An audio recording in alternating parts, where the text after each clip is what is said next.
Hello and welcome to the Back Door Folklore Podcast, the podcast about a place that nobody knows about, which is namely called Barnet.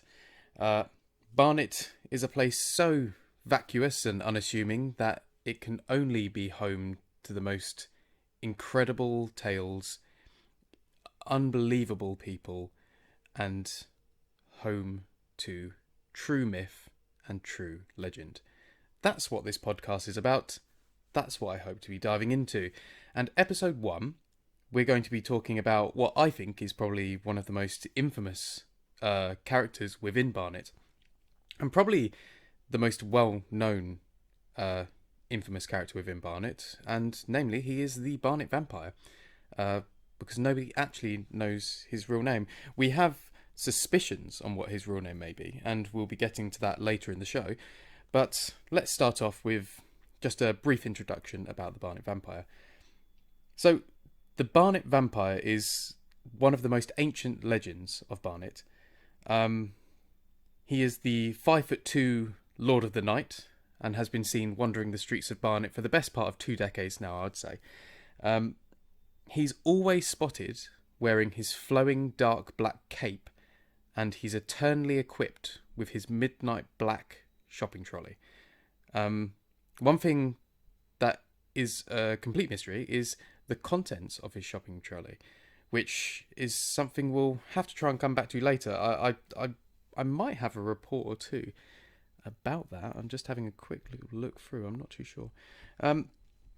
Yes, if you don't know, well, of course you don't. This is episode 1, but I do huge deep dives into these individuals and try and get a massive and factually correct, might I add, understanding of who these characters or myths or legends are within Barnet, and I do this from basically working as a very, very, very successful private investigator. Not in my spare time, it's purely a hobby. But I can get a huge amount of information about supposedly, unanimous figures. Unanimous? Anonymous. That's the word. Anyway, so a brief. I personally have met the Barnet Vampire. I've seen him on many occasions, but I've met him 2 times, I believe, 2 or 3 times. The last time I saw the Barnet Vampire was obviously at night, and me and a good friend of mine had just been out drinking at a local pub, the Mitre. To any Barnet residents listening, they can instantly place me at this point. I was at the 307 bus stop just after drinking at the Mitre with a good friend of mine. We've been waiting there for some time. I would say probably 15 minutes. And my friend and I were getting a bit impatient as to the fact that the bus was taking so long to come. We wanted to get home. We wanted to, put a cap on the end of the night. It was a lovely night. Fantastic night. Have to do it again sometime. And like I say, after 15 to 20 minutes of waiting, the bus comes around the corner and we think, oh, thank God, the bus is here. And my good friend said, finally, the bus is coming. And out of the shadows, out of the gloomy, mysterious murk, out of the mire, almost like he kind of, I don't even know how to explain it. It's like a black mist was there that we were so unaware of until just before the moment that he transformed and became human again. And he kind of just appeared again with his flowing black cape and his shopping trolley at, midnight. And after hearing my friend say, finally the bus is coming, he said, the bus was always coming. And amidst the mist and the fog, and I don't even know how to explain it. It's like dark matter. And out of the dark matter that he appeared from, he then quickly disappeared. It was unlike anything I'd ever seen before in my life. He also may have got on the 307. That's a point. He may have got on the bus. But I choose to believe that he transformed into a gas. Yes, that's probably what happened. Anyway, I wanted to start off today's show with a few reports of the Barnet Vampire. And I suppose that can count as one of them. So he's fond of turning up at bus stops at night and encouraging passers-by that the bus will not be long. I have another report here that he was reported to have broken into Reginald D. Hunter's home, a popular comedian of the mid-2000s, and attempted to drain him entirely of his blood. Wow, that's quite a report, actually. So a little bit of backstory. To those of you that don't know, Reginald D. Hunter was a particularly popular comedian within, around the kind of early to mid-2000s. He was on a lot of the kind of panel shows. I'm trying to think of what bloody panel shows there were.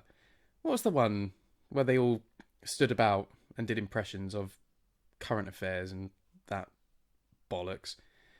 Oh, I don't know. He did that. Like good example, Would I Lie to You? All of that nonsense. He was very kind of big on the comedy panel show scene. Tall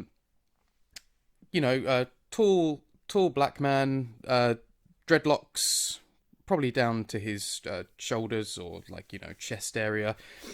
Quite a funny guy actually. I quite like Reginald D. Hunter. And Reginald D. Hunter did for some time live around High Barnet. Again, this is same area where the Mitre pub was and the 307 bus stop where my friend was staying, because I definitely saw Reginald D. Hunter a few times around the streets of High Barnet. So in terms of that being factual evidence, I can say this report is actually quite a credible one. There is no date, but obviously for it to have been happening, for Reginald D. Hunter to have been attacked by the Barnet Vampire, it would have had to been around that kind of mid-2000s time, because I don't think Reginald hung about Barnet, which is probably very wise, and sad to say, I believe probably most people should have a little bit of time away from Barnet. But anyway, so according to this report, yes, he just broke into his home and attempted to drain him entirely of his blood. It doesn't say whether he was successful or not, which actually leads me to believe maybe that's why we haven't seen much of Reginald D. Hunter for a while. That's also very possible. So it is. So I'm not going to look into it, but because what would be the point? But my inkling is that Reginald D. Hunter either took a step back from comedy, took a step back from TV comedy specifically, and moved away from Barnet, or he potentially got drained entirely of his blood by the Barnet Vampire on a cold night in the mid-2000s. Anyway, off to our next report. This is an interesting one. He's been reported to have been seen turning into a bat just at the outside of St. Mary's Church, flying over Oak Hill Park and settling in Oak Hill Woods, which is reportedly where he would hunt for small rodents and rest during the day at times of fancy when he decided to partake of his bat form for prolonged periods. Well, I must admit I wasn't expecting this one. I would say that, although it seems a bit far-fetched that, it would be possible for him to turn into a bat, because it seems almost too stereotypical of a vampire to be able to turn into a bat, doesn't it? I mean, it's like I said, I have definitely seen him turn into a smoke or a vapor, and that to me is such a a misunderstood power of the Dark Lord, that it's something that I believe could be feasible, because it's almost so unfeasible. A bat is almost too stereotypical, and therefore this report isn't filling me with much hope. Although it does add up in ways, because St. Mary's Church, which sits at the top of a hill, he would have to turn into the bat by the church, But I thought vampires had a funny thing about churches. He's getting awfully close to an apparently, dangerous place for him. Or maybe that's just, superstition and nonsense in itself. I don't know. So yeah, he would have to travel downwards over Oak Hill Park. And at the bottom of Oak Hill Park, which rests at the bottom of a hill, there is Oak Hill Woods. The one thing I can say is that there are a lot of bats which live in Oak Hill Woods, and there is quite a is it right to call it a bat community? There's a big bat community in Barnet. There are lots of bats. There are lots of bats everywhere. And I suppose, thinking about it, any one of them could be the Barnet Vampire. Especially if he does, as it says here, decide to partake of his bat form for prolonged periods. So, I mean, if he is, accustomed to wanting to be in bat mode for a long time, then it is possible that one of these small little bats that we see quite often just fluttering around Barnet could actually be the Barnet Vampire. I think we should have a day, almost like the Queen's Jubilee, which is upcoming. That's going to be a day where everyone in unison celebrates the Queen's Jubilee. I think we should also have a Barnet Vampire bat calling day, where in unison on this one day of the year, people call out for the Barnet Vampire at around twilight in summertime. 8 o'clock in the evening, for example, when the bats do start to come out to hunt. Just call out for the Barnet Vampire and try and, bring him back to his human form. Mainly so we can have a chat with him, really. Which brings me on to my next section of the show. And it is all about the identity of the Barnet Vampire. Okay, so I have here, it is reported that the Barnet Vampire and retired darts superstar Ted Hankey have never been seen in the same room. Ooh. Well, this is a particularly, poor time to start talking about retired darts superstar Ted Hankey, as he has been in the news quite recently under allegations of sexual assault. In fact, I think he might have been charged for them. God.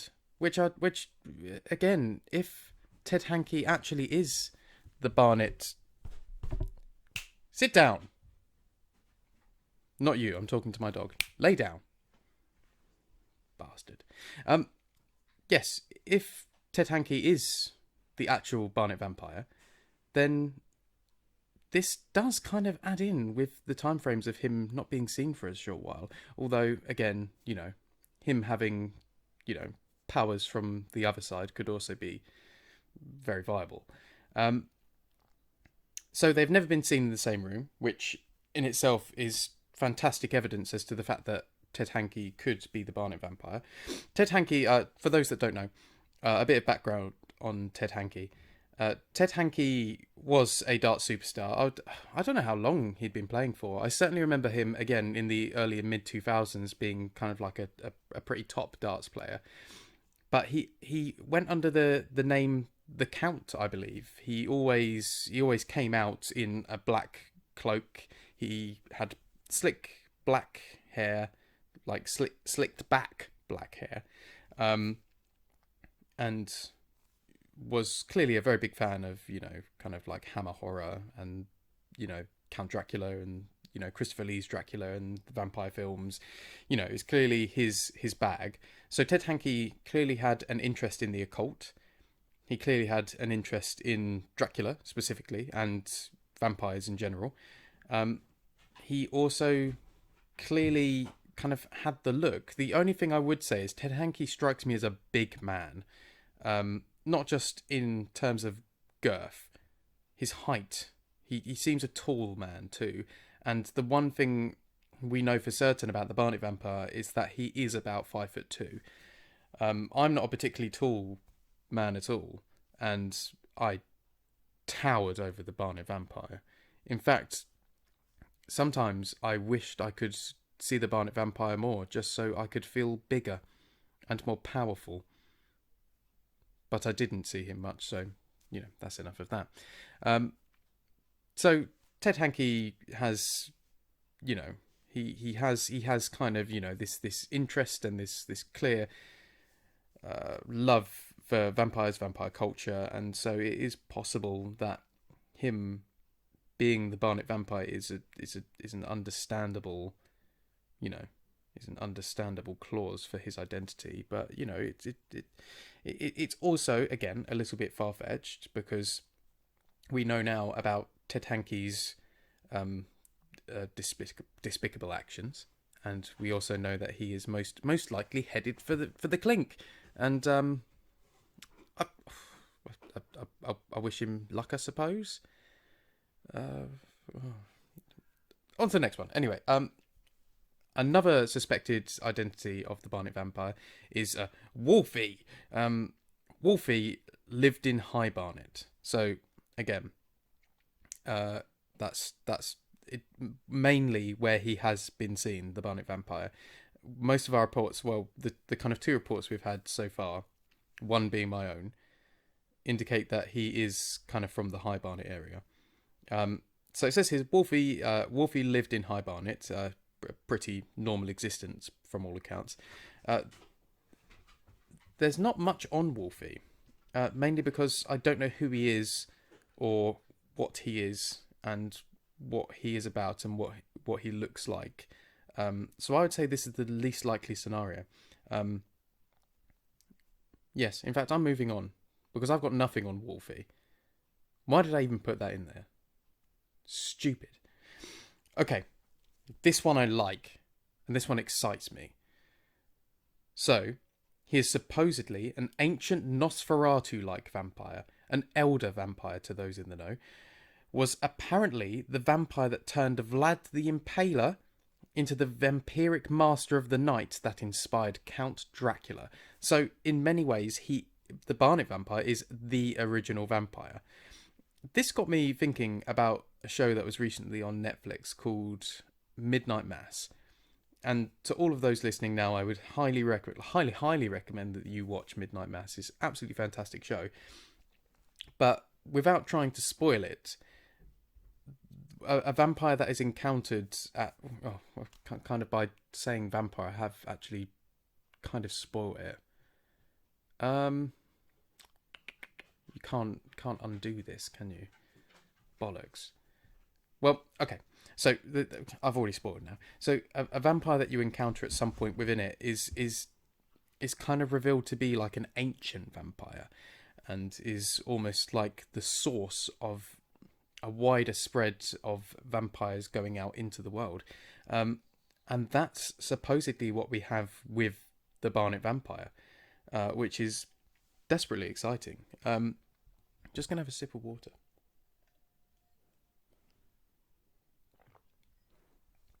Yes, so I think this is quite likely. Everything that I know about the Barnet Vampire, and especially from having witnessed the Barnet Vampire, having seen the Barnet Vampire, there's a lot to suggest that he is an ancient vampire.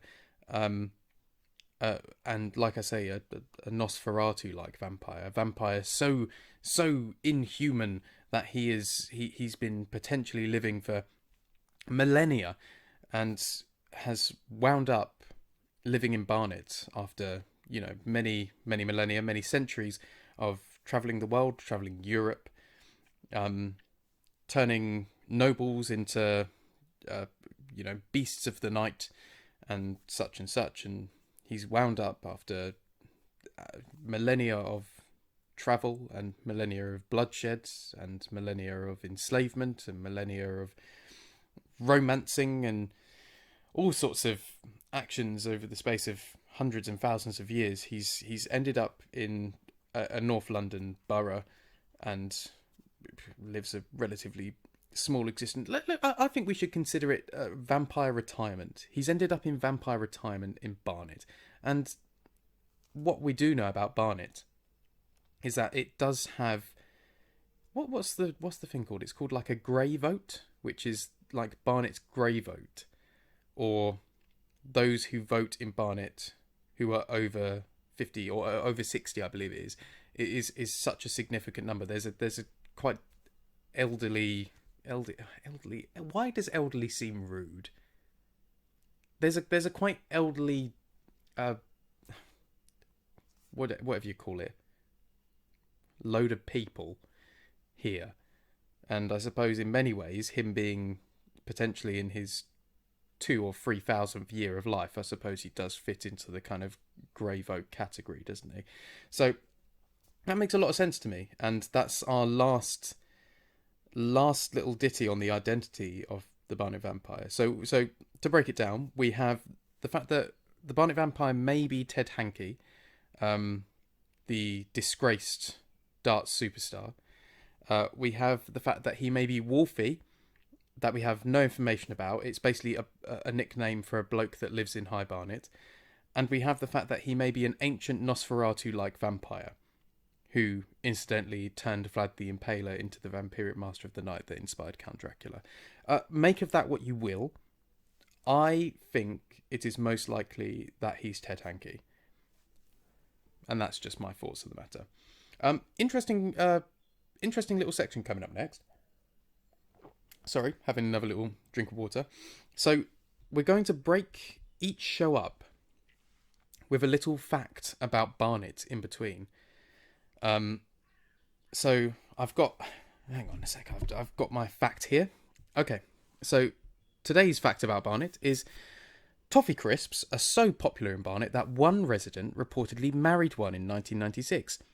Ted Kinnaman, the husband of said toffee crisp, was reportedly married to his wife Sarah, the toffee crisp, for a full 3.5 months before the beginning of summer in 1996, which resulted in his wife melting and Ted swiftly becoming widowed.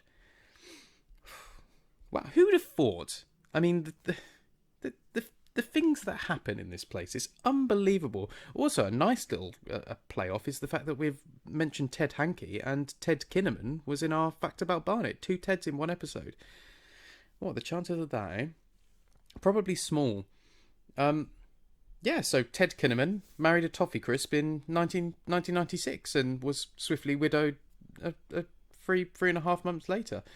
I mean, that is a fantastic fact about Barnet. What a great fact to start our, hopefully, numerous facts that we will end up with about Barnet. So, following a fact about Barnet, we will go back to the Barnet Vampire. And our next section is, where is the Barnet Vampire now? And this is very, very interesting because, as we've said, the Barnet Vampire hasn't been seen for some time, but there are a kind of a considerable number of reports or sightings or, you know, witness statements about the Barnet Vampire for a kind of small period of time of around, well, small period of time for him. It's only 10-20 years or so, isn't it? It's a real lightning in a bottle thing with him. That kind of, you know, late 90s to, you know, kind of 2018 sort of thing, where the Barnet Vampire was prevalent in the community. But where is he now? So reports claim that he moved out of Barnet after having drained too many residents of blood, resulting in the general populace of Barnet having a mass exodus from work due to fatigue and exhaustion. This, in turn, alerted the local vampire hunters of Barnet to the potential presence of a vampire in the area. According to eyewitness reports, vampire hunters fired flaming crossbow bolts into the sky at a very small and erratic bat at the far edge of Arkley, beyond Barnet Hospital. Some of the very same eyewitness accounts claim that the bat screeched, "I will be back," as it flew beyond the darkening horizon. And that there is potentially the last known report of the Barnet Vampire. I actually had no idea we had such a huge community of vampire hunters in Barnet. That's very interesting.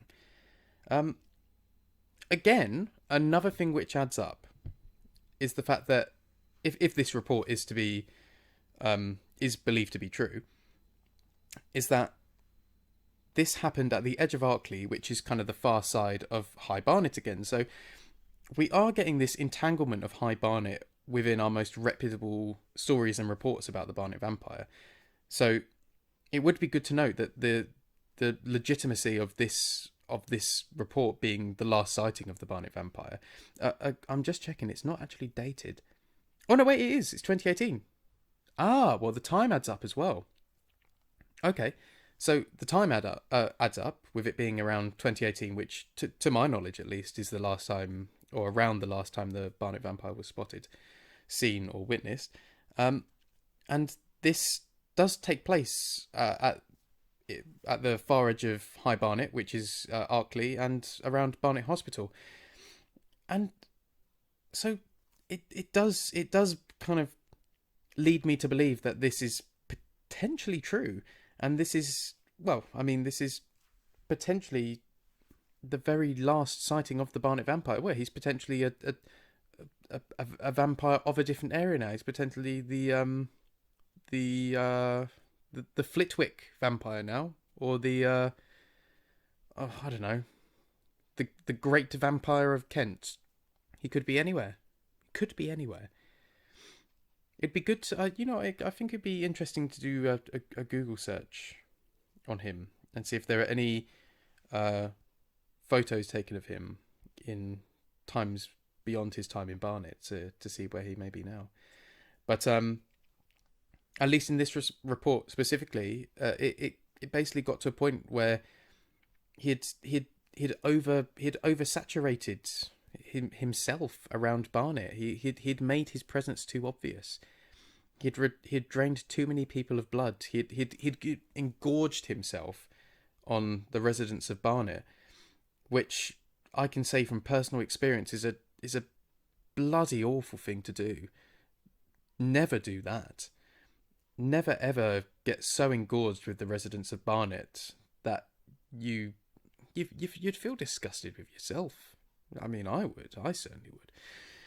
But basically, yes, from kind of, such a huge feast of blood upon the residents of Barnet, he basically caused a mass exodus from work due to their fatigue and their exhaustion from, massive loss of blood, which just it's an absolute kryptonite. Of course, vampire hunters are going to see that, especially if it's happening in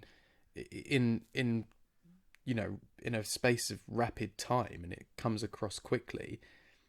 It's just alarm bells, isn't it? So it's no wonder that vampire hunters were straight on the case. And flaming crossbow bolts. I've always wondered, how did they get crossbow bolts and arrows to be set on fire? Did they dip them in oil and light them, or have a cloth on the end or something? Having a cloth on the end of a crossbow bolt would kind of defeat the point, to be honest. But anyway, we'll move on. So that's where is he now? Basically, in short, we don't know. He could be anywhere, but the last report is that he swore vengeance. He screeched, "I will be back," and so he swore vengeance. So I think we should anticipate the return of the Barnet Vampire, which, as soon as that happens, which I'm sure it will at some point, we will be sure to be covering that on this show, 100%. Right, quick sip of water to end. To end the show, I like to get emails from Barnet residents about the subject matter. And so today we've got emails from Barnet residents about the Barnet Vampire. And I would have expected more emails here. I'm just having a look through. I've got a few, but I think we'll look over 3 just before the show finishes. So I'm going to go over 3 emails from Barnet residents about the Barnet Vampire, and we'll just go over them quickly, have a little chat about them, and then we'll wrap things up. So email 1 here, we've got Beverly, and she says, "Hey there, big fan of the show. I used to see the Barnet Vampire every time I got my MOT done, as he worked in the garage as a mechanic's apprentice. Apparently he took the job due to the garage being completely covered from sunlight, as well as his crippling financial issues." Well, I mean, I can see sense in it, and I can understand it. So thank you, Beverly. That's an interesting one. Our next email is we've got Jonathan Lamb here, Jonathan Lamb says, the Barnet Vampire used to play pool with my dad on Wednesday evenings at the pool hall in Whetstone. Wow.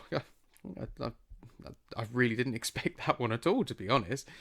He never struck me. Of all the times I saw the Barnet Vampire, he never struck me as much of a fan of tactile sports. He always struck me as more of a, I don't know, what sport would he play? I saw him as a hockey player, not really like a darts or but he could be a darts player, couldn't he? Eh? Anyway, last email here.